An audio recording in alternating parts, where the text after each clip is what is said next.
Muito boa tarde, senhores e senhoras deputados, tanto os presentes quanto os que nos seguem via web, e, naturalmente, uma saudação particular para o Sr. Engenheiro Miguel Setúbal de Andrade, Presidente do Conselho de Administração Executivo da EDP, e, naturalmente, o meu agradecimento em nome da Comissão pela anuência a este convite para debatermos a requerimento, neste caso concreto, do Grupo Parlamentar do PSD, a questão da venda das barragens no Douro. Feita esta apresentação, aproveito para perguntar ao Sr. Engenheiro se nos está a ouvir. O Sr. Presidente do Conselho de Administração está-nos a ouvir?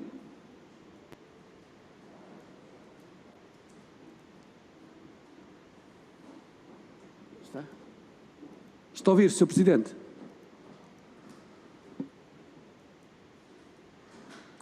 Para já não temos retorno. Para já não temos retorno da informação.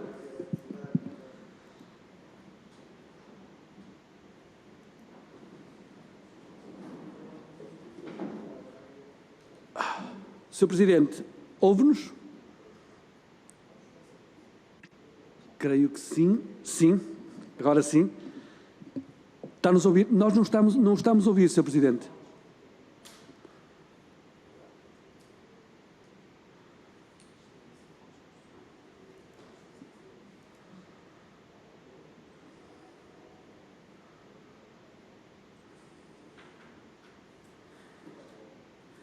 Não estamos a ouvir.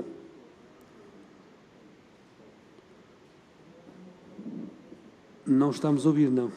Estamos a ver? Agora sim, perfeitamente. Então, peço desculpa, isto então não está a funcionar. Muito bem. Muito boa tarde, mais uma vez, e os meus agradecimentos em nome da Comissão pela presença do Sr. Engenheiro. Dizer que, tal qual foi distribuída a grelha que está estabelecida para este tipo de audições, e que tem conhecimento, mas eu repito, tem uma apresentação inicial do grupo parlamentar requerente, neste caso do PSD, por um período estimado máximo de 3 minutos para fazer essa apresentação do requerimento, e depois o Sr. Presidente terá uma intervenção inicial de 8 a 10 minutos para expor a situação conforme muito bem entender. Naturalmente, o Sr. Presidente, ou quem porventura entenda distribuir, se entender distribuir essa mesma apresentação, assim o fará, desde que cumpra os 10 minutos que estão estabelecidos no máximo, e depois passamos para uma ronda de intervenções dos diferentes grupos parlamentares, sendo que compete um período de tempo de 3 minutos, onde cada grupo parlamentar irá colocar as questões que entender, e depois no final teremos uma resposta global pela parte do Sr. Engenheiro, num período estimado de 12 minutos, 12 a 15 minutos no máximo. É esta a grelha, são estas, digamos que, as condições que estão estabelecidas para esta mesma audição. Penso que estamos em condições de iniciar e, nesse sentido, dou a palavra ao Sr. Deputado Afonso Oliveira, em nome do Grupo Parlamentar do PSD, para apresentar o requerimento. Faça favor, Sr. Deputado. Boa tarde, Sr. Presidente. Muito obrigado pela palavra que me atribuiu agora. Cumprimento o Sr. Presidente do Conselho de Administração da EDP, Executivo, Engenheiro Miguel Setúbal de Andrade. O Grupo Parlamentar do PSD considera fundamental esta audição, porque consideramos que a EDP deve, neste processo todo, também ao Parlamento e ao país, uma explicação sobre o negócio da venda das 6 barragens em Trás-os-Montes, muito conhecida e muito debatidos nos últimos dias. A EDP decidiu vender 6 barragens do Douro Internacional a um consórcio de empresas francesas pelo montante, sensivelmente, 2,2 mil milhões de euros. Este negócio está já marcado pela polémica e está a levantar muitas dúvidas em 3 planos fundamentais, que nós referimos no requerimento. A transmissão, um plano, é o plano de transmissão das concessões à luz do interesse estratégico nacional, vale a pena debater este ponto, é fundamental percebermos se as concessões cumprem este objetivo. As obrigações fiscais decorrentes da transação, fundamentalmente, digamos que é este um dos grandes temas que está a levantar dúvidas, e também o usamento regional e respeito pelos compromissos assumidos. No fundo, são estas questões fundamentais que importa aqui também já esclarecer. O Sr. Engenheiro Miguel Stilwell terá, na sua intervenção, a oportunidade de responder às questões por nós levantadas neste requerimento que fizemos para a audição. Mas eu vou já, para iniciar a intervenção, e vou já, digamos, colocar algumas questões diretas, porque acho que é importante que as respostas também surjam já nesta fase inicial. No fundo, a primeira pergunta é como é que explica a montagem do negócio da venda com a criação de empresas-veículo? Há aqui um conjunto de empresas-veículo criadas nesta venda e, portanto, é importante percebermos porque é que a EDP fez isto mesmo. Também é importante percebermos porque se a EDP pagou o imposto de selo neste negócio. É uma questão também que surge logo, e está uma grande polémica, é o pagamento dos impostos neste negócio. Era importante já nesta sua primeira intervenção, Sr. Engenheiro, se nos respondesse já se pagou ou não o montante do imposto de selo na venda das 6 barragens. A EDP pagou também IMT ou não pagou? Se a resposta for afirmativa, pode dizer-nos qual o valor e quando é que pagou esses impostos. É que o que conhecemos sobre o tema é que não pagou impostos, mas dirá, e a resposta é importante até para as questões que iremos colocar a seguir. O Ministério do Ambiente ou o Ministério das Finanças informou a EDP relativamente à necessidade do cumprimento rigoroso destas obrigações fiscais decorrentes do negócio. É importante percebermos também se houve ou não, também da parte do Governo, uma informação à EDP, se houve ou não acompanhamento. A pergunta é mesmo essa, que acompanhamento efetuou o Governo, nomeadamente o Ministério do Ambiente, a este negócio, ao longo de todo o negócio. Portanto, importa percebermos também qual foi o papel do Governo português, quer no ambiente, quer nas finanças, no acompanhamento deste negócio. E se pode partilhar connosco também, era importante percebermos quantas reuniões efetuou a EDP com o Governo e qual é o objeto e se há ou não compromissos que saíram dessas reuniões. Para uma primeira fase, e tenho só 3 minutos, portanto o tempo é muito curto, ficavam só estas questões, mas importa que haja desde logo resposta a estas questões para ser mais fácil para nós, na fase seguinte, colocarmos novas questões. Obrigado. Muito obrigado, Sr. Deputado. Dando continuidade, tenho agora então a palavra o Sr. Presidente do Conselho de Administração Executivo da EDP, Engenheiro Miguel Stilwell de Andrade, por um tempo estimado de máximo 10 minutos. Faça favor, Sr. Presidente. Muito obrigado. Muito boa tarde. Faz favor, boa tarde. Queria começar por agradecer ao Sr. Presidente da Comissão Parlamentar, às Sras. Deputadas e aos Srs. Deputados pelo trabalho desta Comissão, que a EDP reconhece e muito preza. E como sabem, nós somos uma empresa 100% comprometida com o ambiente e com a transição energética. E nesse sentido, anunciámos também recentemente que seremos uma empresa sem produção de energia com carvão até 2025 e 100% verde até 2030. Quero também agradecer a oportunidade de aqui estar, porque ainda que seja por meios telemáticos, é com muito agrado que aqui estou pela primeira vez nesta Casa da Democracia e estou ao inteiro dispor para esclarecer todas as dúvidas que as senhoras deputadas e os senhores deputados tenham. E, acima de tudo, para desfazer os equívocos à volta deste processo. E por isso espero que, com o final destes esclarecimentos, que fique claro para todos que a EDP cumpre escrupulosamente a lei e esta operação não foi exceção. Portanto, queria só começar por elencar alguns pontos que irei detalhar depois ao longo da minha intervenção. Em primeiro lugar, a EDP aplicou o único modelo possível para garantir a manutenção dos compromissos com todos os stakeholders e o normal funcionamento das barragens. Em segundo, a EDP atuou em conformidade com a lei nacional e internacional e em linha com o standard do mercado. A EDP paga sempre os seus impostos, como aliás não podia deixar de ser.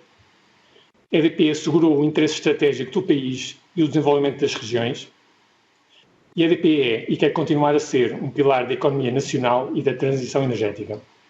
Portanto, agora explicando ponto por ponto cada uma dos pontos que eu referi. Em primeiro lugar, a EDP aplicou o único modelo possível para garantir a manutenção dos compromissos com todos os stakeholders e o normal funcionamento das barragens. Portanto, quando a EDP anunciou ao mercado o seu plano de negócios, em março de 2019, definiu várias operações estratégicas com o objetivo de realocar capital e assim poder financiar novos investimentos.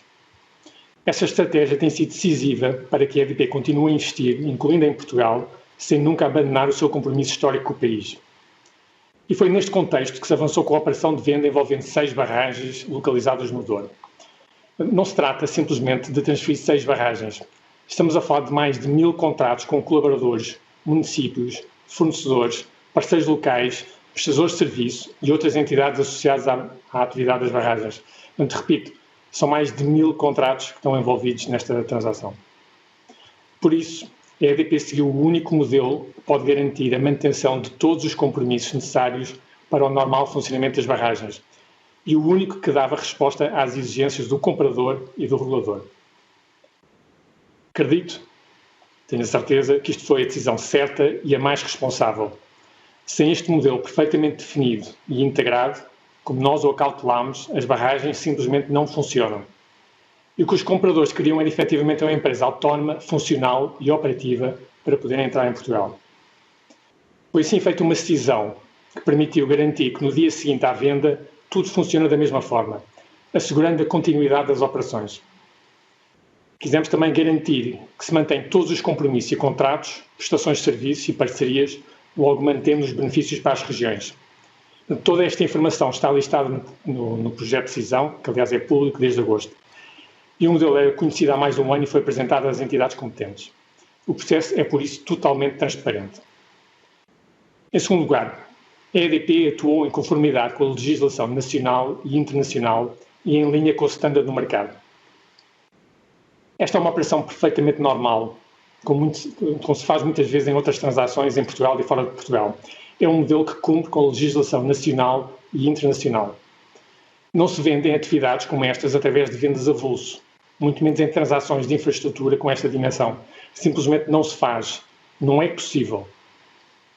Aliás, a figura da cisão tem vindo a acompanhar os processos de reestruturação da EDP desde a sua constituição em 1976, incluindo ao nível das reestruturações realizadas pelo Estado na década de 90, com vista à privatização da EDP, sempre por determinação legal e precisamente para não fracionar o ecossistema das concessões.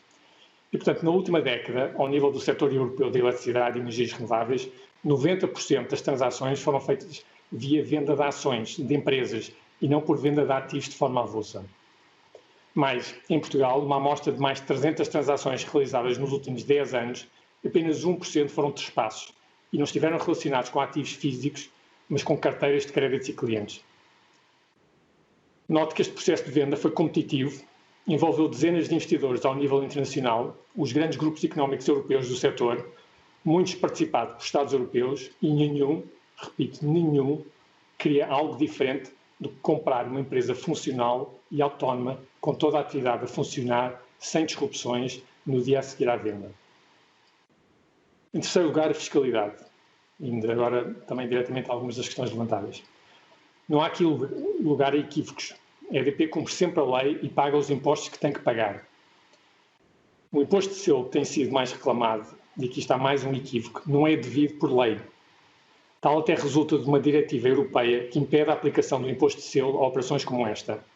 Este entendimento já foi expresso pela própria autoridade tributária. O pressuposto foi sempre o de garantir a operação das barragens sem sobressaltos, não de fugir aos impostos. Como referi, e não poderia deixar de ser, os impostos e contribuições associadas a estas barragens vão continuar a ser pagos. Recordo que estas barragens contribuem com mais de 70 milhões de euros de impostos por ano. Ainda sobre os impostos, gostaria de referir que mais de 50% dos tributos gerados e pagos pelo grupo EDP são pagos em Portugal. A EDP é uma empresa, enfim, como sabem, que está presente em 20 países, em que Portugal apenas representa hoje em dia 11% do resultado líquido da empresa em 2020. A EDP paga, em média, 400 milhões de euros de impostos por ano só em Portugal. Portanto, o contributo fiscal está assegurado. O quarto ponto, o interesse estratégico do país e o compromisso com as regiões estão assegurados. Recordo que a transação foi objeto de escrutínio rigoroso e de aprovação das entidades competentes, como também não poderia deixar de ser. A Comissão Europeia, em primeiro lugar, a Agência Portuguesa do Ambiente, a Direção-Geral de Energia e Geologia, a Rede Elétrica Nacional. Houve total transparência e todas estas entidades conheceram o desenho da transação. Ficou, portanto, assegurado o interesse nacional, com a preservação do ambiente e do cumprimento das medidas ambientais. Ficou assegurada a segurança das pessoas e dos bens, ficou assegurada a navegabilidade e a gestão funcional do rio. Ficou ainda assegurada a entrada em Portugal de um player do setor energético à escala global, com experiência e capacidade operacional inquestionável e com impacto positivo na concorrência do setor e na criação de novas oportunidades de emprego e investimento em Portugal. Devo salientar que a EDP continua a ser o maior player de produção hídrica em Portugal, com mais de 5.000 megawatts de capacidade. No entanto, houve um reforço da dinâmica concorrencial, em particular na estrutura de mercado de serviços de sistemas, com a diminuição da cota de mercado da EDP em Portugal em cerca de 30 pontos percentuais. Ou seja, mais concorrência em Portugal, que entendo que é positivo para o sistema. A nível ibérico, a EDP tem uma cota de mercado na geração inferior a 20%.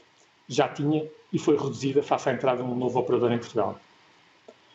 Outra ideia que tem passado nas últimas semanas, e que é outro equívoco, é que a EDP estaria a abandonar estas regiões. Não é verdade. Por um lado, assegurámos que as contribuições financeiras para os municípios e os investimentos ambientais, sociais e económicos na região fossem transferidos para o comprador. Isto representa mais de 5 milhões de euros por ano. Por outro lado, a EDP mantém compromissos assumidos no território e continuará a apoiar o desenvolvimento das comunidades de Trás-os-Montes e de Alto, onde ainda hoje operamos 8 centrais. E a EDP continuará a dar o apoio necessário ao novo concessionário durante um período de transição de cerca de 2 anos. Por fim, a aposta estratégica da EDP no mercado português. Nós somos, com orgulho, uma empresa de matriz portuguesa e o maior investidor privado em Portugal. A EDP é e quer continuar a ser um pilar estratégico da economia nacional, da sua recuperação e crescimento. E reforço mais uma vez que é em Portugal que planeamos investir mais de 6 mil milhões de euros nos próximos 5 anos, em projetos renováveis, em redes de distribuição, o que demonstra claramente o nível do nosso compromisso com o país. E, portanto, estamos empenhados, como sempre estivemos, no apoio das nossas comunidades, no crescimento e na transição energética de Portugal. Portanto, nada mudou. Em jeito de conclusão, enfim, para cumprir aqui também com o tempo que me foi alocado, espero ter ajudado a esclarecer os vários equívocos que se têm criado nas últimas semanas e termino reforçando o que disse no início. A EDP aplicou o único modelo possível para garantir a manutenção dos compromissos com todos os stakeholders e o normal funcionamento das barragens. Atuámos em conformidade com a legislação nacional e internacional e em linha com o standard de mercado. Pagamos sempre os impostos, defendemos o interesse estratégico do país e mantemos o compromisso de investimento nas regiões. E a EDP é e quer continuar a ser um motor de desenvolvimento da economia portuguesa e da sua modernização. Estou agora ao dispor dos senhores deputados para responder às vossas questões. Muito obrigado. Muito obrigado, Sr. Presidente, tanto pela explanação do que apresentou, quanto pelo rigoroso cumprimento do tempo que estava estabelecido, que eu muito lhe agradeço, naturalmente, e aproveito para solicitar, tanto quanto possível, e se considerar que não há qualquer inconveniente, se poderia ser enviado a apresentação que acaba de fazer, se poderia ser enviado para os serviços, que nós imediatamente distribuíamos por os seus deputados, o que poderia ser mais um elemento de informação que possa ter importância para as questões que se possam ser colocadas. Portanto, se não vir qualquer inconveniente nesse sentido, agradecia que enviasse o que acaba de apresentar como apresentação, melhor dizendo, o que acaba de apresentar como explanação de introdução do tema nesta mesma reunião. Se assim for possível, agradecemos, com certeza, e ficaremos naturalmente satisfeitos com essa decisão. Passamos à fase de intervenções dos grupos parlamentares, pela ordem decrescente que está normalmente estabelecida, e nesse sentido passo a palavra, em nome do Grupo Parlamentar do Partido Socialista, ao Sr. Deputado Miguel Costa Matos, a quem cumprimento e dou a palavra naturalmente. Faça favor, Sr. Deputado. Muito obrigado, Sr. Presidente, senhoras e senhores deputados, a Sr. Dr. Miguel Silva de Andrade, e cumprimentá-lo em primeiro lugar por esta primeira audição perante a Assembleia da República. E permita-me também cumprimentar o nosso colega deputado Jorge Gomes, que por motivos de saúde não pode participar nesta audição. E de facto, como diz o deputado Afonso Oliveira, há 3 aspectos fundamentais nesta situação. Em primeiro lugar, está de facto a questão das concessões e as responsabilidades à volta do Sistema Elétrico Nacional, e do que ouvimos não só da sua parte, mas também da parte do Ministério, parece haver aqui suficientes garantias que essas responsabilidades serão cumpridas, que não há nada que prejudique a gestão do rio, o ordenamento do território, o sistema de mobilidade do TUA e, aliás, as adendas que aparentam ter sido acrescentadas ao contrato de concessão vão nesse sentido e pedimos a sua elucidação em relação a esse aspecto. Há um segundo aspecto que o Sr. Deputado não referiu, mas que acho que é fundamental, que é a questão do emprego, e foi cumprido na medida em que estabeleceu-se a sede operacional da ANGI em Miranda e criou-se várias dezenas de empregos lá, e foi um bom compromisso cumprido pela parte do Governo, e naturalmente que há esta questão de respeito pelos compromissos assumidos, e já vem de certa forma do primeiro aspecto.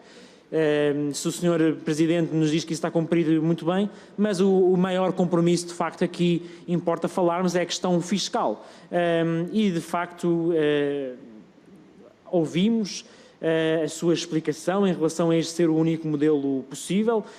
Acho que da sua explicação resulta claro que não é o único modelo possível, se bem que pode ter sido o modelo mais comum ao longo dos últimos anos, mas como sabe bem, não resulta da nossa lei fiscal, do nosso direito fiscal, que lá por ser aquele modelo escolhido, que não resultasse daí o pagamento devido do imposto de selo, até porque tratando-se em termos materiais, em termos substantivos, da transmissão daquela concessão de uma empresa para a outra, a forma jurídica do negócio não é para aqui chamada, o que interessa é de facto a questão de substância e se deveria ou não deveria ter pago imposto de selo. De facto é lamentável que alguns continuem a vir para aqui falar de impostos de património.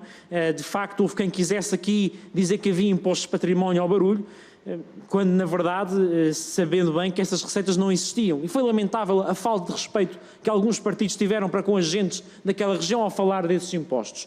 Mas, de facto, falemos dos impostos que existem. Da derrama, por exemplo. Senhor Presidente, gostávamos de saber se a EDP faz ou não faz a divisão das receitas que recebe naquela barragem, naquele conjunto de barragens e paga a derrama naquelas regiões, naqueles municípios ou não. E já que falamos do imposto de selo, queremos perguntar porquê que, de facto, não pagaram imposto de selo. Porque Miguel Esteves Cardoso escrevia há 30 anos atrás: os que não cadilham estão quilhados. Quem não se dá ao trabalho de arranjar esquemas e expedientes, obras e manobras para se desenvencilhar está condenado. Da nossa parte, como Partido Socialista, temos a expectativa e temos a confiança que a autoridade tributária consiga fazer a sua parte em evitar que alguns cadilhem, nesta expressão então inventada para fazer referência a um antigo Ministro das Finanças do PSD.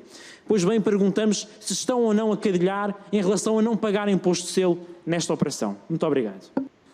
Muito obrigado, Sr. Deputado. Dando sequência, pelo Grupo Parlamentar do PSD, Sr. Deputado Afonso Oliveira. Faça a favor, Sr. Deputado. Tem a palavra. Obrigado, Sr. Presidente. Eu tenho 3 minutos, portanto não tenho mesmo tempo nenhum para fazer referência ao que acabei de ouvir, porque é inacreditável. Estamos aqui a colocar algumas questões ao Sr. Presidente da EDP, que é o que importa saber. Não importa saber se a EDP pagou a derrama ou se não pagou a derrama. Eu também pago meus impostos e se falhar em algum imposto que eu pago a algum contribuinte, tenho um problema. Não fico isento de cumprir outra obrigação fiscal se não cumprir a primeira. Bem, Sr. Presidente da EDP, Sr. Engenheiro Miguel Stulel, a questão de... Vou colocar algumas questões diretas para sermos muito claros, tenho 3 minutos só. Vamos ver, o PSD evidentemente está preocupado em perceber se há aqui ou não há lugar ao pagamento de impostos por parte da EDP, é isso que importa. E se o Estado também cumpriu a sua obrigação, se a EDP cumpriu a sua obrigação, se o Governo cumpriu a sua obrigação. É isso que estamos aqui a fazer. A EDP merece-nos todo o respeito e não é isso que está aqui em causa. A pergunta é, se a EDP não efetuou o pagamento de imposto de selo, há um bocado o Sr. Engenheiro fez referência dizendo que havia a legislação previa que não pagasse. Mas que legislação? Diga-me, por favor, qual foi a legislação em que basearam esta questão.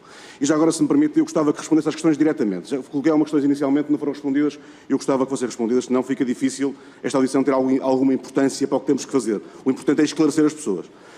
Ainda a propósito do imposto de selo, quero perguntar-lhe muito diretamente se a EDP teve ou não teve uma clara intenção, já há um bocado respondeu, mas eu gostava que respondesse a questão diretamente, uma clara intenção de montar um negócio por forma a evitar pagamento de impostos. A pergunta é direta e a resposta também pode ser direta. Se houve ou não houve uma intenção clara de evitar, digamos, um planeamento fiscal agressivo, uma forma agressiva de fazer a operação, por forma a que não houvesse aqui o pagamento de impostos. Portanto, é isso que se pretende saber. Se por parte da EDP há intenção ou não de pagar os impostos que são devidos à população, aos portugueses, e às populações de Trás-os-Montes, que está aqui em causa também, é para as populações. Há uma componente dos impostos, como sabem, que é diretamente para as populações, assim não irá, se assim não for. Outra questão que eu coloco é qual o racional económico para a EDP ter montado este negócio? Se há ou não há racional económico? Não percebemos o racional económico, não percebi, se é só uma instrumental, mas gostava de perceber que é uma resposta que é fundamental para percebermos também o que está aqui em causa. Estamos a falar de um negócio de 2,2 mil milhões de euros. Não se trata da venda nem da compra de uma casa de 100 mil, nem um terreno de 100 mil euros. A pergunta é, a EDP informou a autoridade tributária do negócio tal como está previsto na legislação em vigor? Ou seja, o montante são 2,2 mil milhões de euros. É um montante que não é normal haver neste país este montante e a legislação prevê que haja informação. A pergunta que eu lhe faço é muito direta. Houve ou não houve essa informação? Em algum momento a autoridade tributária falou com a EDP sobre o negócio? Houve algum momento que tenha falado? Algum momento o Governo questionou a EDP sobre este negócio? Precisamos saber qual foi o comportamento que teve a EDP neste processo, qual foi o comportamento que teve o Governo e a autoridade tributária, o que for, para percebermos o que é que está aqui em causa. A ideia aqui é colocar questões para percebermos. O Governo, o Ministro do Ambiente ou das Finanças tem ou não tem conhecimento destes contratos? Conhece os contratos que estão aqui em causa ou não conhece? Tenho só 3 minutos, é muito pouco tempo, mas há aqui uma outra questão que lhe quero colocar, está para lá, digamos, da questão desta audição, se me permite, uma questão muito rápida, que tem a ver com o processo da barragem de Fridão. A pergunta é, em 2009, como sabe, houve uma decisão, houve uma atribuição, o montante que a EDP pagou, 215 milhões de euros, salvo eu, 218 milhões de euros, pela construção da barragem de Fridão. Este governo, o governo com o ministro Matos Fernandes, já tomou a decisão de ela não ser construída. A pergunta é, desde 2009 até agora não houve nenhuma, o que é que vai acontecer? Há aqui uma intenção da EDP construir, vai receber, não vai receber este montante, vai ser devolvido pelo Estado português, em que ponto é que isto está? Eu gostava que isto fosse respondido. Portanto, Sr. Presidente, muito rapidamente, estou a terminar mesmo, a pergunta é, a EDP esteve ou não esteve a comportar-se por forma a evitar pagamento de impostos de forma agressiva ou não esteve? Obrigado. Muito obrigado, Sr. Deputado. Sobre a condução dos trabalhos. Faz favor. Sr. Presidente, é para procurar perceber se vamos permitir que os deputados venham aqui dizer que perguntas colocadas por outros grupos parlamentares não interessam aqui para a questão, porque, de facto, isso foge à cortesia parlamentar. Muito obrigado. Fica registada essa referência, naturalmente. Permita-me só que eu queria evitar. Eu fiz um comentário em relação a comentários que foram feitos que achei completamente despropositados para a audição. Foi só isso. Obrigado. Dando continuidade à audição, em nome do Grupo Parlamentar do Bloco de Esquerda, a Sra. Deputada Mariana Mortágua, faça o favor. Muito obrigada, Sr. Presidente. Cumprimento também o Presidente do Conselho de Administração da EDP, as senhoras e senhores deputados. Nós já percebemos uma coisa. A operação montada pela EDP é um clássico que se ensina em cursos de gestão fiscal sobre como não pagar impostos, fazendo uma reestruturação que é neutra do ponto de vista fiscal e depois vendendo uma empresa em vez de se vender, neste caso, as concessões, que era o real objetivo do negócio. A EDP pode ter montado muito bem a operação, certamente tem o apoio dos melhores advogados do país, mas não deixa de ser planeamento fiscal por isso. A EDP queria vender as concessões de uma barragem e a venda de concessões está sujeita a imposto de selo. Para evitar a venda, criou uma empresa veículo que só foi constituída para a venda e é dissolvida depois da venda. O Sr. Presidente do Conselho de Administração alega que é necessário constituir uma empresa para que fossem transmitidos todos os bens e direitos e obrigações associados às concessões.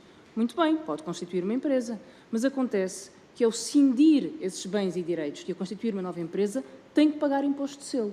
Não está isento de imposto de selo a partir do momento em que constitui uma nova empresa, a não ser que alegue que a constituição de uma nova empresa é uma reestruturação empresarial isenta por lei. Acontece que não é uma reestruturação empresarial.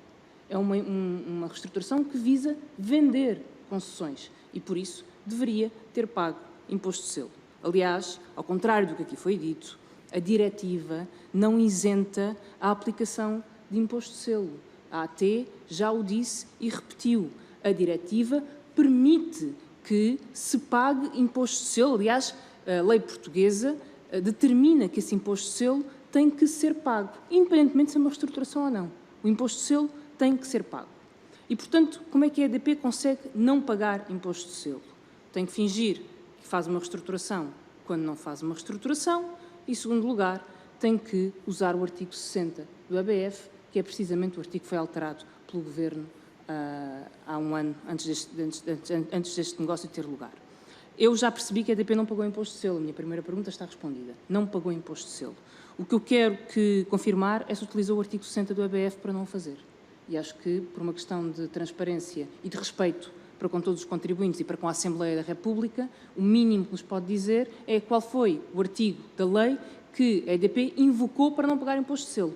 Uma diretiva não é lei em Portugal. Vamos ter isto de forma muito clara. As diretivas não se aplicam.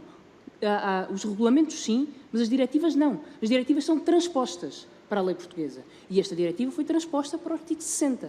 E, portanto, a operação tem que caber numa lei portuguesa.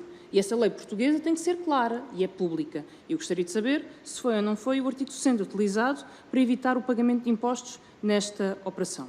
Segunda questão. Gostaria também de perguntar como é que foi feito o negócio da venda das participações da Camirengia à Movera 1. Nós já sabemos que o negócio terá sido por um valor de cerca de 2,2 mil milhões de euros. O que eu quero saber é se a EDP recebeu esse dinheiro da Movera 1, antiga Águas Profundas, pela venda das participações sociais da Camirengia, ou se, por exemplo, recebeu outras participações sociais numa operação de permuta. E era importante que nós compreendêssemos exatamente qual foi a contrapartida para a EDP da venda das participações sociais da Camirengia. Queira terminar, Sra. Deputada, por favor. E termino com 3 perguntas. Que contactos é que esteve com o Governo sobre esta matéria? Quando, com quem e onde? Se alguma vez foi acompanhado pela unidade de grandes contribuintes nesta operação? É normal que assim seja, é para isso que ela serve. Finalmente, se esta operação foi comunicada à autoridade tributária no âmbito da Lei 26 de 2020, que obriga, por transposição de uma diretiva sobre transparência fiscal, que obriga a que os mecanismos que conferem uma vantagem fiscal sejam comunicados à autoridade tributária. Muito obrigado, Sra. Deputada. Dando continuidade, em nome do Grupo Parlamentar do PCP, o Sr. Deputado Duarte Alves, faça o favor. Muito obrigado, Sr. Presidente. Cumprimento também o Presidente do Conselho de Administração Executivo da EDP.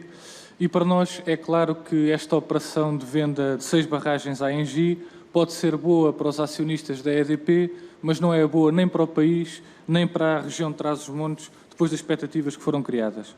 O esquema fiscal montado pela EDP e pela Engie para fugir a quaisquer obrigações fiscais, envolvendo reestruturações artificiais para contornar a lei, é mais um exemplo de como o Governo se tem vergado, ao longo dos últimos tempos, aos interesses dos acionistas privados da EDP. Juridicamente, o esquema até pode estar feito de forma a contornar a lei sem a violar, mas esta não é uma discussão jurídica, até porque o Governo tem sempre a possibilidade de pôr em causa e pôr fim a este negócio. Porque quando foi feita a privatização da EDP e a concessão, o Governo ficou com essa prerrogativa de poder impedir a venda de partes da concessão. E em vez de usar essa prerrogativa no sentido da defesa do interesse nacional e das populações, o Governo incentiva e apoia o negócio, mesmo sabendo do esquema fiscal que foi montado e, repito, independentemente de estar em conformidade jurídica ou não, há aqui uma avaliação política que o Governo tinha e tem a responsabilidade de fazer. E para lá da questão fiscal, há também uma matéria que para nós é mais grave ainda, que é o início com este processo da segmentação da titularidade do sistema eletroprodutor nacional, que põe em causa a soberania energética do país, estando nós a falar de barragens que são ativos estratégicos e de backup do sistema eletroprodutor e que põe nas mãos de um consórcio estrangeiro e sem ligação ao país a gestão do caudal e de reservas de água doce. Assim, porque este negócio é também uma consequência negativa da privatização da EDP, que foi um atentado aos interesses nacionais realizado pelo Governo PSD-CDS, e a verdade o que temos visto é que desde a privatização da EDP, esta empresa tem desinvestido fortemente em Portugal, como é o exemplo destas 6 barragens, ao mesmo tempo que investe noutros mercados internacionais. E por isso gostaríamos de fazer algumas perguntas. Em primeiro lugar, gostaria de esclarecer a sua declaração há pouco na intervenção inicial em que referiu que relativamente ao cumprimento de obrigações fiscais foi expresso pela autoridade tributária. Eu não percebi bem o que referiu nessa intervenção. O que é que foi exatamente expresso pela autoridade tributária? Porque nós tivemos aqui, da parte do Sr. Secretário de Estado dos Assuntos Fiscais, a ideia de que o Governo e a autoridade tributária não comentam situações individuais ou particulares. E, portanto, se foi expresso publicamente algum aspecto por parte da AT, gostaríamos de ter um maior esclarecimento sobre isso.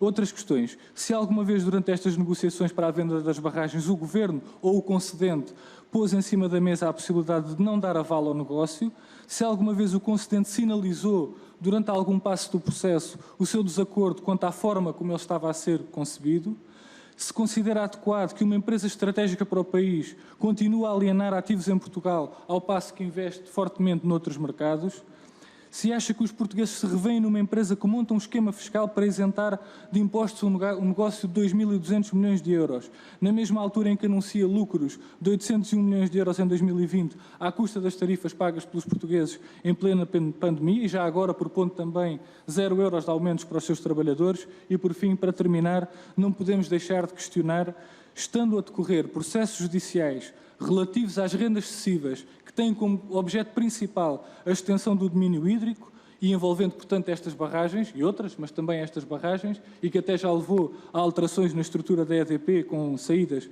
da administração, se considera que é prudente avançar com este negócio sem estar cabalmente esclarecido este assunto da extensão do domínio hídrico e das rendas excessivas, se considera que é prudente avançar com este negócio neste momento em particular. Muito obrigado. Muito obrigado, Sr. Deputado. Pelo Grupo Parlamentar do CDS, o Sr. Deputado João Gonçalves Pereira, faça o favor, tem a palavra. Muito obrigado, Sr. Presidente. Começar por cumprimentar o Sr. Presidente Executivo da EDP. Este é um tema que o Parlamento tem discutido, nas diferentes comissões tem havido uma avaliação de todos estes processos. Eu não vou repetir algumas das questões que já foram aqui colocadas e, portanto, aproveitar bem estes três minutos. Ouvi aqui, e diz o Sr. Presidente Executivo, que a EDP cumpre a lei. Aliás, até disse, cumpre escrupulosamente a lei. E eu quero acreditar que sim, que uma empresa que é cotada em bolsa, que tem todas as implicações e todo o escrutínio por parte de um regulador, eu quero acreditar que, como é evidente, uma empresa com a dimensão da EDP, com a história que tem, com a presença que tem em diferentes geografias, como é evidente, tem interesse em esclarecer esta situação e é nesse sentido que faço esta mesma intervenção, numa empresa que, como foi aqui dito, só em pagamento de impostos em Portugal, nós estamos a falar na ordem de 400 milhões de euros. A primeira pergunta que eu lhe coloco é muito concreta. O regulador e o Estado acompanharam este negócio da venda das barragens? Sim ou não? Em que termos?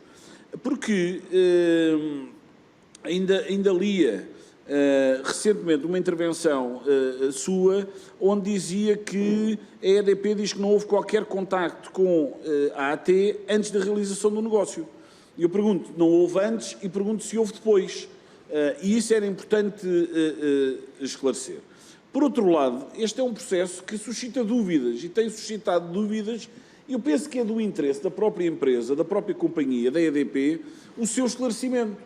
E seguramente que há pareceres, há todo um processo, há contratos que o Parlamento desconhece, que não acompanha e que o Governo é evasivo quando é confrontado com algumas questões. E, portanto, pergunto-lhe, uma vez que isto é algo que tem custos reputacionais para a própria empresa e tem implicações e pode ter implicações legais, pergunto-lhe se a EDP está disponível para enviar para o Parlamento, precisamente, toda a documentação que seja possível para poder, de alguma forma, esclarecer e colocar um ponto final em todo este processo. Porque foi aqui dito, e já tinha ouvido, há aqui acusações de planeamento fiscal abusivo por parte da EDP.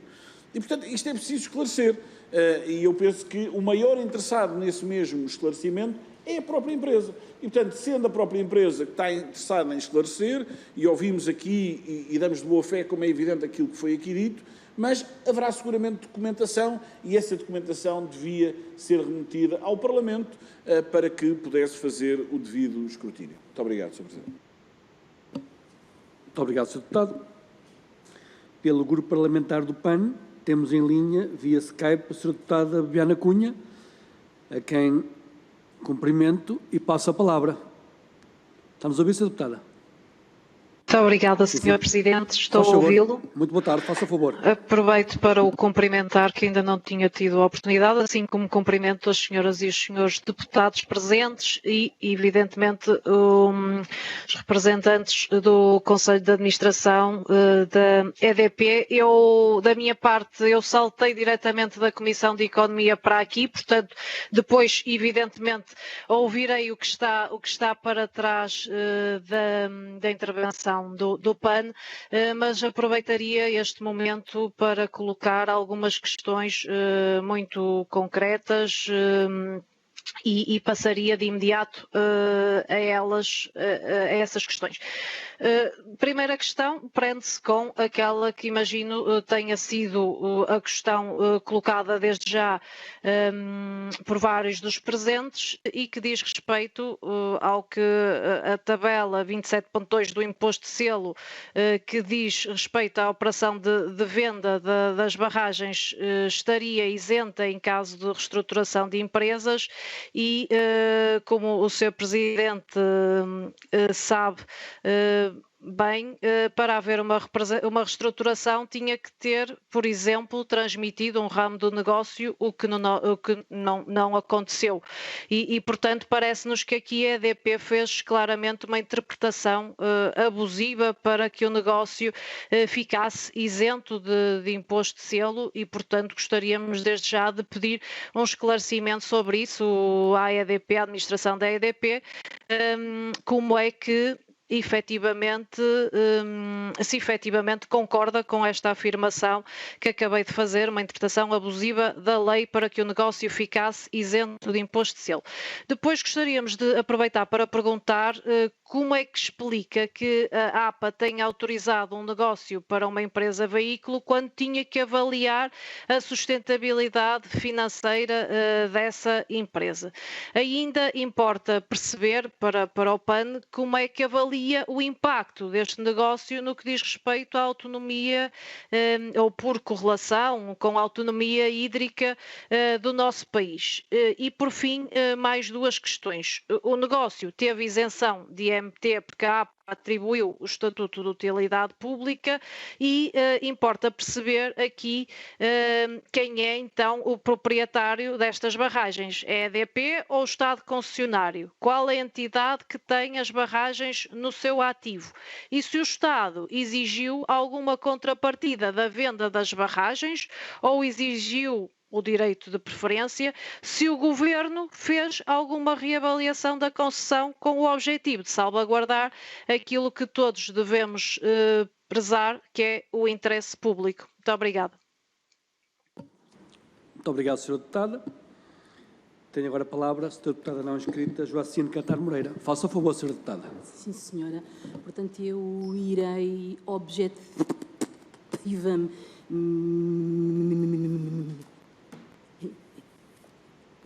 não é? Porque em 1 minuto e meio não há maneira, não é, de ir ali além. Mas referir isto é que a autoridade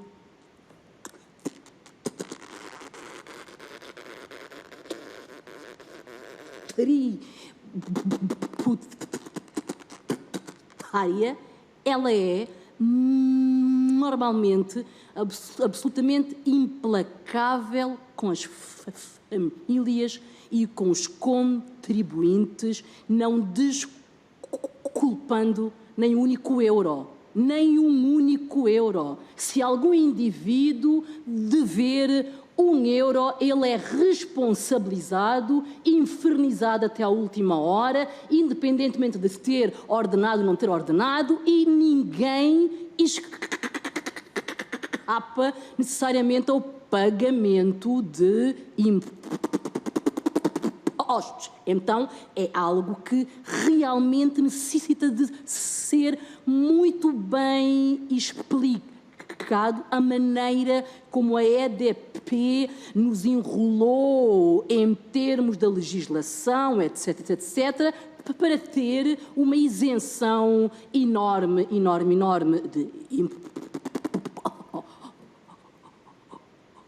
impostos. Mas também a mim, eu considero útil que a EDP responda a isto. Quais os resultados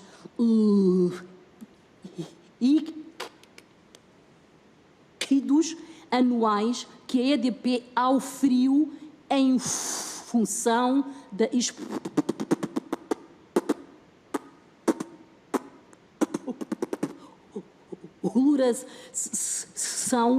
das barragens nos anos 2017, 2018 e 2019.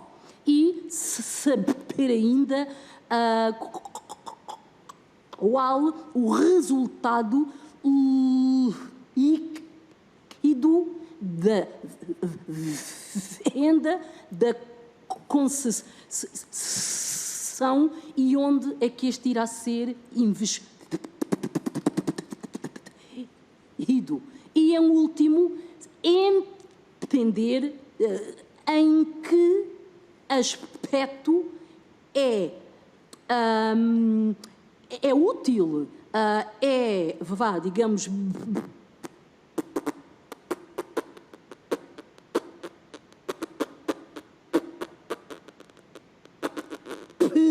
beneficia a EDP a venda desta concessão. E era isto. Muito obrigado, Sr. Deputada. Terminadas estas questões colocadas pelos diferentes grupos parlamentares, passo novamente a palavra ao Sr. Presidente do Conselho de Administração Executivo da EDP, Engenheiro Miguel Setúbal de Andrade, para nos fazer, naturalmente, a resposta a estas questões que foram colocadas pelos diferentes grupos parlamentares, a sua explanação e a sua interpretação, por um período estimado de 15 minutos, admitindo e aceitando que, porventura, possa haver aqui alguma condescendência, atendendo ao número de questões que foram colocadas, e não será por isso que ficam por responder. Sr. Presidente, tem a palavra, faça o favor. Bom, muito obrigado por todas as perguntas e tentarei respondê-las de forma sequencial e eventualmente agregando algumas que me parecem que podem estar ligadas. Relativamente às perguntas do Sr. Deputado do Partido Socialista, efetivamente nós mantivemos todos os compromissos associados às regiões sociais, ambientais e económicos e, portanto, esses compromissos foram transmitidos na sua íntegra ao comprador, o consórcio da ENGIE. Aliás, isso é uma das razões pelas quais faz sentido este modelo da decisão e da venda, precisamente porque permite assegurar todos os compromissos ao passar para o comprador. E, portanto, relativamente a essa situação, espero que esclareçamos, de facto, todos esses compromissos, como digo, estão respeitados na íntegra e foram passados para o comprador. Relativamente à componente fiscal, efetivamente isto é um modelo possível, é um modelo que faz sentido, é um modelo que permite assegurar uma empresa autónoma, funcional, operativa, para que as barragens possam operar. E, como eu digo, nós estamos a falar sempre de compradores potenciais, neste caso foi um processo internacional que reuniu vários concorrentes internacionais que tiveram a competir por estas barragens, criou uma empresa funcional, ou seja, que pudessem utilizar para gerir as barragens, e, portanto, não é simplesmente um tema dos ativos. E daí a utilização deste modelo, que é o que permite assegurar isso. Relativamente a todo o tema dos impostos, portanto, efetivamente as barragens pagam não só o IVA, a derrama, o IRC associado, a tarifa social, o clawback, a contribuição extraordinária sobre o setor energético. Portanto, tudo isso está associado às barragens e continua a ser pago. Como eu digo, estas 6 barragens, contribuem por ano cerca de 70 milhões de euros em impostos e associados. Para além disso, nós ainda temos cerca de 5 milhões de euros de compromissos diretos na região e que se mantêm daqui para a frente. Portanto, todos esses compromissos, seja do ponto de vista fiscal, seja do ponto de vista de compromissos diretos com a região, estão assegurados com esta transação. E, como eu digo, eu relembro só, a EDP paga cerca de 400 milhões de euros por ano em impostos em Portugal. Portanto, espero ter esclarecido relativamente às perguntas do Sr. Deputado do Partido Socialista. Relativamente às perguntas do Sr. Deputado do PSD, portanto, qual a legislação que diz que não pagasse imposto de selo? Portanto, isto está previsto na lei, quer nacional, quer europeia, que transações sobre empresas não pagam imposto de selo. E, portanto, nós obviamente aplicamos isso, a orientação também da autoridade tributária nesse sentido. E, portanto, este negócio, como eu digo, nasce com um racional económico, que é de entregar uma empresa funcional, autónoma, ao comprador, neste caso o consórcio liderado pela ENGIE, e isso era o objetivo e o racional por trás deste negócio. E é esse o único objetivo do negócio.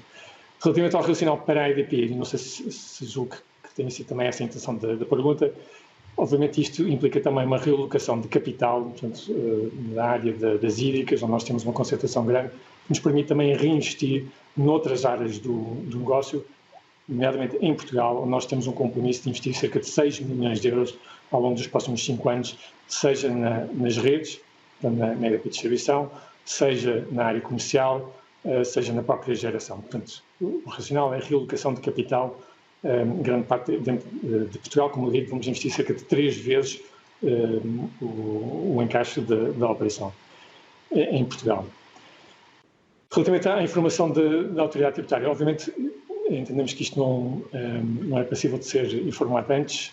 A autoridade tributária, obviamente, tem toda a independência e a capacidade de escrutinar este negócio, tal como escrutina todos os outros da EDP e de outras empresas, e, portanto, nós, obviamente, estamos ao dispor para qualquer tipo de escrutínio que possa existir relativamente a este negócio ou de outros.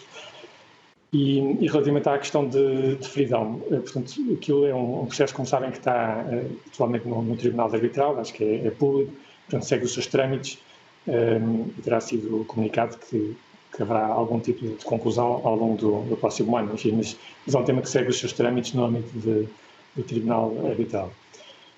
Portanto, espero com isso ter respondido às perguntas do Sr. Deputado do PSD.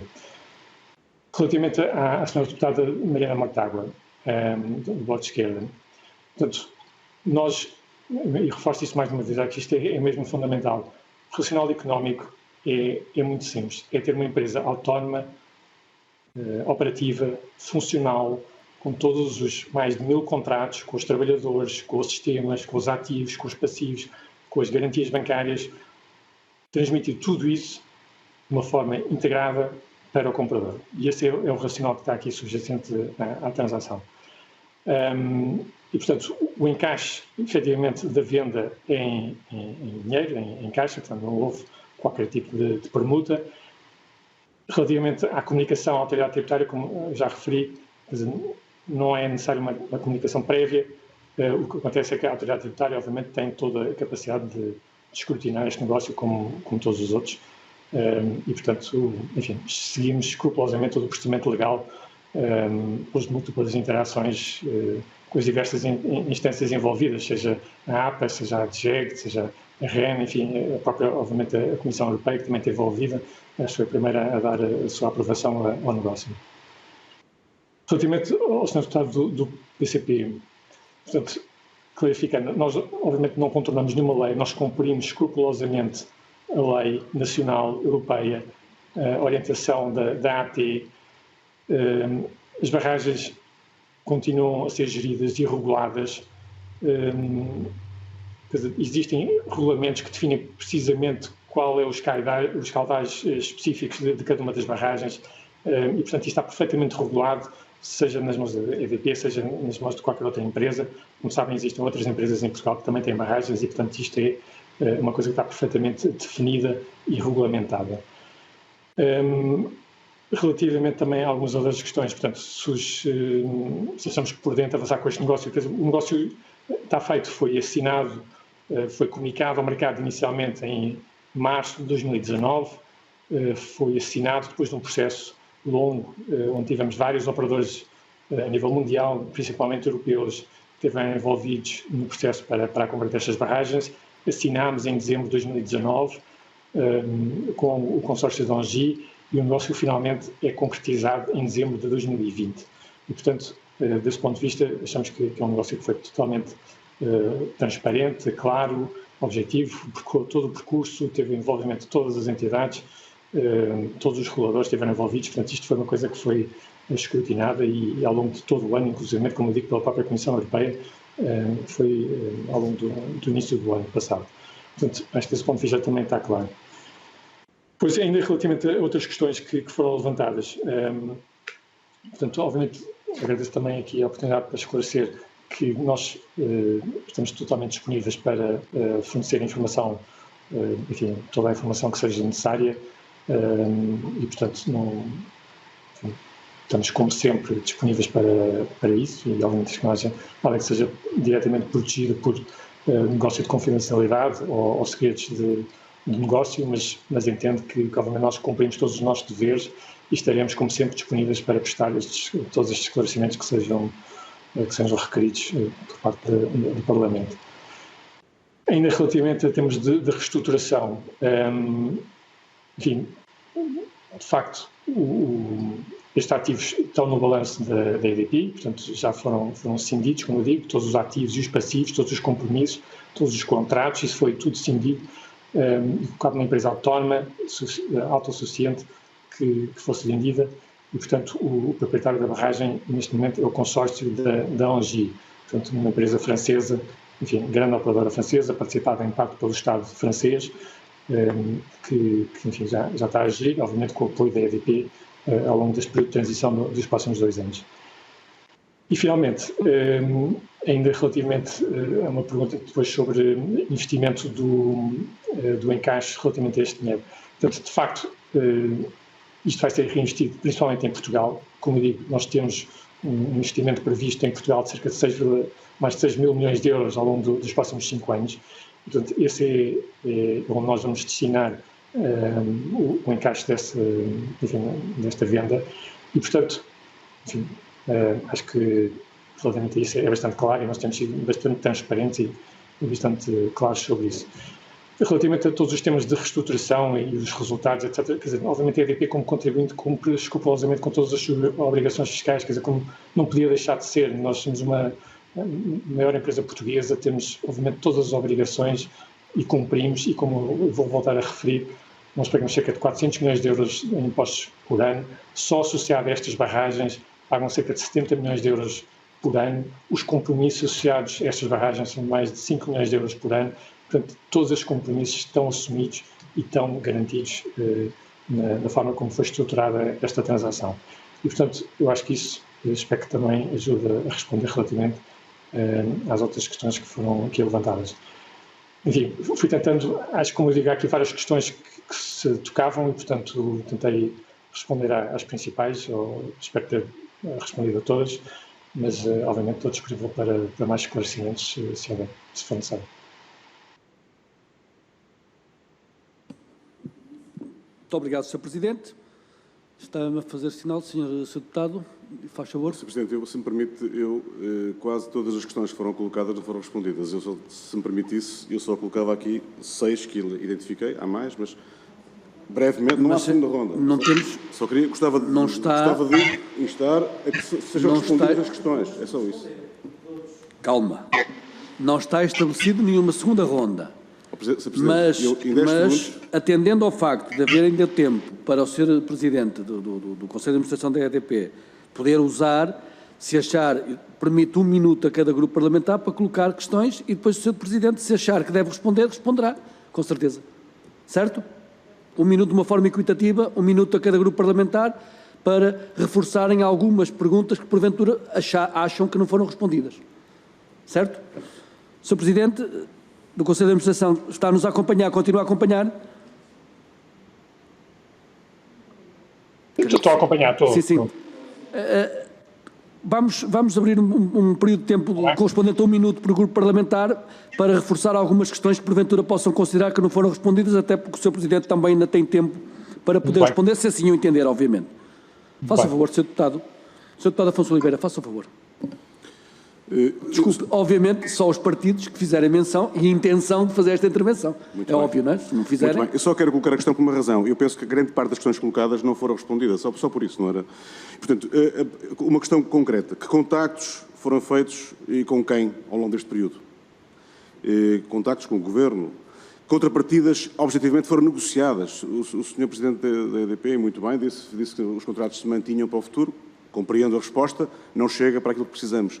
Há novas contrapartidas, são as mesmas, quais são? Não foi nada especificado. A EDP informou sobre a realização dos negócios à autoridade tributária, no termo da lei, não respondeu a esta questão. O Governo, o Ministério do Ambiente, o Ministério das Finanças, têm conhecimento de todos os contratos que estabeleceu neste negócio? Têm conhecimento? Não têm? Foram fornecidos essa informação? O Governo solicitou, não solicitou? São questões que eu coloquei e não foram também respondidas. Em algum momento a autoridade tributária questionou a EDP ao longo deste período, antes ou depois, uma questão também que eu coloquei e não foi respondida. E, portanto, e já agora uma última questão, que já foi também respondeu, percebi que respondeu que teria disponível para enviar ao Parlamento também os contratos, se for essa a intenção. Se é assim que vai ser, fará esse envio ou não? Obrigado. Muito obrigado, Sr. Deputado. Mais algum Sr. Deputado? O Deputado Duarte Alves tinha feito... Faz favor. Sim, muito obrigado. É apenas relativamente à primeira questão que eu coloquei sobre aquilo que disse no início da sua intervenção sobre que relativamente ao cumprimento de obrigações fiscais teria sido expresso a sua conformidade por parte da autoridade tributária. Nós gostávamos de perceber melhor como é que foi expressa essa conformidade por parte da autoridade tributária, porque não temos qualquer conhecimento dessa pronúncia. E uma outra questão que gostaria de ver respondida é sobre se a algum momento o concedente, seja ele o Governo ou alguma entidade administrativa em representação do Estado, sinalizou a algum momento do processo um desacordo quanto à forma como ele estava a ser concebido. Muito obrigado. A Sra. Deputada Mariana Mortágua também fez menção de intervir. Faça, por favor. Eu, antes de mais, não pertenço a esta comissão. Eu acho que estas grelhas são manifestamente insuficientes para debater um tema desta complexidade. E vamos sair daqui com dúvidas e sem tempo para debater em nome de um formalismo que me parece que não beneficia a capacidade de escrutínio. Como digo, eu não sou desta comissão. Enfim, acho que são grelhas de facto muito reduzidas para o assunto em questão. As grelhas foram dadas a conhecer a todos os elementos, naturalmente, da Comissão. Repare, eu nem sequer sou desta Comissão. Pois, portanto, não e neste caso concreto, também por isso é que estou a permitir, naturalmente, haver uma espécie de segunda ronda curta, não é? Por assim dizer. Eu tentarei que a minha segunda ronda se enquadre no minuto que foi dado. Eu só queria dizer o seguinte, a questão aqui não é o racional económico da operação. Nós sabemos qual é o racional económico da operação. O racional económico da operação é vender a concessão de 6 barragens. O problema é que a venda de barragens paga imposto de selo. Pela lei, paga imposto de selo. Está escrito no Código de Imposto de Selo que a venda de concessões de barragens paga imposto de selo. E, portanto, a EDP cindiu e criou uma empresa nova para fazer a venda. Está certíssimo, mas a transmissão da concessão para as empresas novas paga imposto de selo. A não ser que a EDP diga, isto não é uma simples criação de uma empresa, isto é uma reestruturação de um ramo de negócio. Qual é o problema? Não é. Não é uma reestruturação para criar um ramo de negócio. É uma empresa nova para ser vendida e, portanto, paga imposto de selo. Mas mesmo que a EDP conseguisse convencer alguém que isto é uma verdadeira reestruturação, continua a pagar imposto de selo. Porque o artigo 60 do EBF não isenta as concessões de barragens do pagamento do imposto de selo. E, ao contrário do que aqui foi dito, nem a diretiva isenta, nem a AT o isenta. Há uma informação vinculativa de 2019 em que a AT expressa a sua opinião de que não há nenhuma isenção. E, por isso, eu repito a minha questão. Qual foi o artigo que foi utilizado para a EDP alegar que não deve pagar imposto de selo? A diretiva não tem aplicação legal e, portanto, tem que haver um artigo na lei para este argumento que a EDP nos traz. Muito obrigado, Sra. Deputada. Sr. Deputado João Gonçalves Pereira, do Grupo Parlamentar do CDS, faça o favor. Muito obrigado, Sr. Presidente. Eu não posso estar mais de acordo com aquilo que foi dito aqui pela Sra. Deputada Mariana Mortágua. Quer dizer, isto é um tema que merece outro tempo, outra disponibilidade, outro aprofundamento e, por isso mesmo, exatamente por causa de uma limitação de tempo, é que eu sugeri à EDP, nesta mesma audição, que pudesse dotar o Parlamento de toda a informação que é possível o Parlamento ter, designadamente os contratos, o processo, pareceres que possam existir, correspondência trocada, por exemplo, com a AT. Eu percebi que há ali uma posição que foi assumida pela autoridade tributária. Que posição foi essa? E, portanto, como digo, não tenho dúvidas que uma empresa da dimensão da EDP, com a sua história, cotada em bolsa, e o facto de ser cotada em bolsa obriga a um conjunto de regras que não são despecientes. Eu sei que a Sra. Deputada Mariana Mortágua abana com a cabeça, mas é verdade. Tem regras específicas. Não era para isso? Tem regras específicas, como é evidente, uma empresa cotada em bolsa, mas volto a reiterar isso. Essa disponibilidade é do interesse da própria EDP, esse mesmo esclarecimento. E, portanto, senão nós vamos andar aqui... Muito obrigado, Sr. Deputado. Termino já, Sr. Presidente. Senão nós vamos andar aqui no Parlamento durante mais 2, 3, 4 meses em torno de uma discussão que parece que não tem fim. Muito obrigado. Muito obrigado, Sr. Deputado. Sra. Deputada Joacine Gata Moreira, faça o favor. Sim, senhora. Eu não vi nenhuma das minhas inquietações respondidas aí hoje. E se estas nossas audições continuarem a dar a hipótese aos convidados, digamos assim, de não responderem, elas então ou têm de necessariamente ser aumentadas ou então necessitamos de encontrar um outro modelo de funcionamento. E eu só vou insistir tirem uma, não é que é esta aqui. Quais os resultados líquidos anuais que a EDP auferiu em função da exploração das barragens nos anos 2017, 2018 e 2019. É que isto é fundamental para nós entendermos o que houve. Muito obrigado, Sr. Deputada. Sr. Deputado Miguel Costa Matos, faça o favor. Muito obrigado, Sr. Presidente, Senhoras e Senhores Deputados. O Partido Socialista colocou uma pergunta muito clara, porque, de facto, não existem impostos de património sobre estes bens, ao contrário do que alguns quiseram fazer passar. Mas existe a derrama, que é municipalizada. E o que perguntámos ao Sr. Presidente da EDP foi se a derrama estava a ser paga na sede em Lisboa ou nos municípios onde esses ganhos estavam a ser realizados. Isso é uma pergunta muito pertinente para saber se estas regiões vão ou não vão receber a parte que lhes é merecida por respeito. A segunda questão que nós perguntamos é justamente se esta operação tinha como intenção transmitir a umas barragens. Porque, de facto, se tinha, ela deveria ter pago imposto seu, independentemente da forma jurídica que tomou. E isso é algo que a autoridade tributária terá que em breve avaliar, e o que lhe queríamos perguntar, para que esclarecêssemos para todos os portugueses, é: tinha ou não tinha a intenção de transmitir as barragens? Se tinha, tinha que pagar imposto. Se tinha, porquê que não pagou imposto? É muito simples. Muito obrigado. Muito obrigado, Sr. Deputado.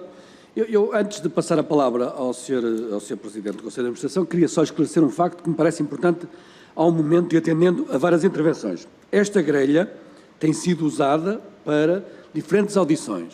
Foi antecipadamente dada a conhecer qual era a grelha para esta mesma audição. Portanto, admitindo que possa não ser a mais ajustada, naturalmente teria que ter havido da vossa parte, enquanto grupos parlamentares, essa informação para que nós pudéssemos e devêssemos fazer qualquer alteração. Assim não sucedeu e a grelha tem sido utilizada para este tipo de audições e, naturalmente, se não houver posições contrárias, manter-se-á para outro tipo de audições dentro deste género. É evidente que depois há grelhas que são adaptadas, nomeadamente quando temos, por exemplo, audições com os ministros, nós tentamos adaptar em conformidade com o próprio tema e a especificidade possa surgir de algumas situações. Mas esta é a grelha que tem sido utilizada, foi dada a conhecer e por isso é aquela que estamos a usar, sendo que abri esta exceção deste minuto suplementar, por assim dizer, de questões a colocar, das quais naturalmente peço agora que o Sr. Presidente do Conselho de Administração dê resposta às questões que foram levantadas pelos Srs. Deputados e passo-lhe a palavra exatamente nesse sentido, com um tempo estimado, penso que de 5 minutos estas questões, mais 5 minutos que ainda tinha do período anterior, por um período de 10 minutos, sensivelmente, sem fazer daqui nenhuma questão obrigatória deste cumprimento escrupuloso dos 10 minutos. Faça o favor, Sr. Presidente.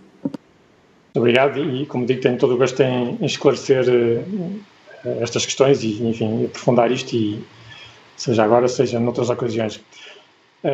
Portanto, relativamente a contactos e com quem, portanto, obviamente a EDP acompanhou este processo com as instâncias devidas, enfim, como é natural num processo deste género.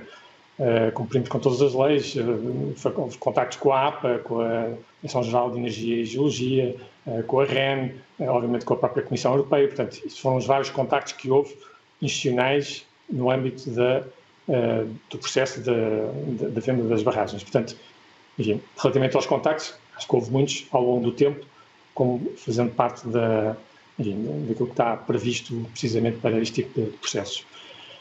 Relativamente à informação à autoridade tributária, portanto, a EDP cumpriu as suas obrigações fiscais, quer dizer, informar previamente a autoridade tributária não é uma delas. Obviamente, tal como seja nesta operação, seja noutras, a autoridade tributária tem toda a independência e toda a capacidade de escrutinar este negócio, como escrutina outros e todas as obrigações fiscais da EDP e como de todas as empresas. Portanto, desse ponto de vista, não havia uma obrigação prévia de informar a autoridade tributária, mas obviamente que estamos totalmente disponíveis para prestar todos os esclarecimentos que sejam necessários, enfim, dentro dos prazos, dentro dos processos que são típicos e normais para este tipo de operações. Relativamente à informação, como digo, como já tive a oportunidade de dizer, portanto, a EDP cumpriu os seus deveres e está, como sempre, disponível para prestar os esclarecimentos necessários.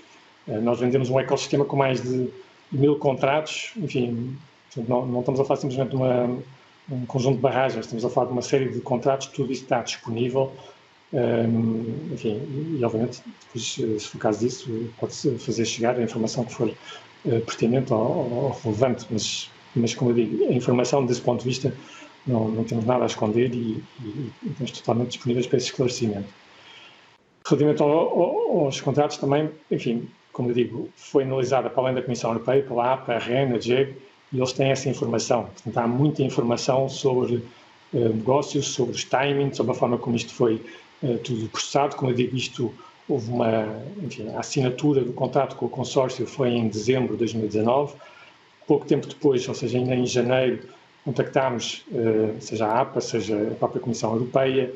Enfim, portanto, houve todo um trabalho ao longo de um ano em que esta operação foi escrutinada pelas várias instâncias relevantes e toda essa informação, os vários contratos, está disponível e passou por essas diferentes entidades. Então, acho que desse ponto de vista também, enfim, total transparência relativamente ao negócio. Relativamente à pergunta sobre o imposto de selo e o artigo que aplicámos, confesso que de memória não tenho qual é o artigo. O que tenho presente é que nos termos da lei portuguesa esta transação não tem imposto de selo. Isto resulta também de uma diretiva europeia e penso que também tem sido as orientações da autoridade tributária. Portanto, de facto, este tipo de operações não tem imposto de selo e é isso que está previsto. E, portanto, obviamente, nós cingimos a seguir a lei e cumprir com aquilo que estava previsto na lei, sem mais. Sobre isso não quero que haja qualquer tipo de dúvida. Estou aqui a ver se... Relativamente à pergunta da deputada Jacinto, relativamente aos resultados, enfim, eu confesso de memória, eu depois posso precisar exatamente os números, mas eu sei que em 2017 foi um ano seco. Eu julgo que inclusive as taxas centrais tiveram resultados negativos. Em 2018 e 2019 devemos ter tido um valor, não me lembro, mas entre 50 a 100 milhões de euros de resultado, que é mais ou menos equivalente aos impostos pagos para os mesmos empreendimentos, confesso. Portanto, enfim, mas como eu digo, eu não tenho os números aqui nem de cabeça nem à mão, mas é um número que obviamente se pode facilitar, se for o caso disso, e encontraremos forma de fazer chegar isso. Agora, há uma coisa que eu quero transmitir aos senhores deputados. Nós não fazemos planeamento fiscal. E isto não foi uma operação que foi montada com qualquer tipo de intenção de planeamento fiscal. Portanto, isto não foi um planeamento fiscal agressivo, simplesmente não existiu. E eu acho que eu gostava de deixar essa ideia muito, muito clara. Há um racional económico, como já referi, o comprador, neste caso o consórcio da ONGI, cria uma empresa funcional, autónoma, operativa, com todos os ativos, com todas as pessoas, com os sistemas, com as prestações de serviço, cria uma empresa que funcionasse. No fundo, eles vêm e precisam de gerir as barragens e, para isso, precisam de ter todo um ecossistema de contratos, como eu digo, mais de 1000 contratos, associados a essas barragens, portanto, sem qualquer tipo de quebra na continuidade dessas barragens, porque, obviamente, eles não vão comprar, enfim, umas barragens sem todo o ecossistema que permite operar essas barragens. E, portanto, esta estrutura é a única que permite assegurar essa continuidade contratual, assegurar que, no fundo, este ecossistema de contratos é transmitido de uma forma íntegra para o comprador. E, portanto, é a estrutura que é mais apropriada para este negócio. Relativamente ainda à pergunta sobre a derrama, portanto, a derrama municipal é paga aos municípios das barragens e a transação não muda isso. Portanto, como eu referi, todos os impostos das barragens, o IRC, o IVA, a derrama neste caso, paga aos municípios das barragens, contribuição extraordinária sobre o setor energético, o clawback, a tarifa social, tudo isso é pago pelas barragens e continua a ser pago pelas barragens e há de continuar a ser pago pelas barragens. Portanto, desse ponto de vista, não há nenhuma alteração relativamente a esta transação. Todos esses compromissos fiscais estão assegurados e estão mantidos e esta estrutura permite, precisamente, manter essa continuidade daqui para a frente. Portanto, isto era a única forma de assegurar esta venda, permitindo exatamente essa entidade funcional operativa. Portanto, acho que eu, enfim, espero ter deixado isso claro. Não sei se me faltou aqui mais alguma pergunta.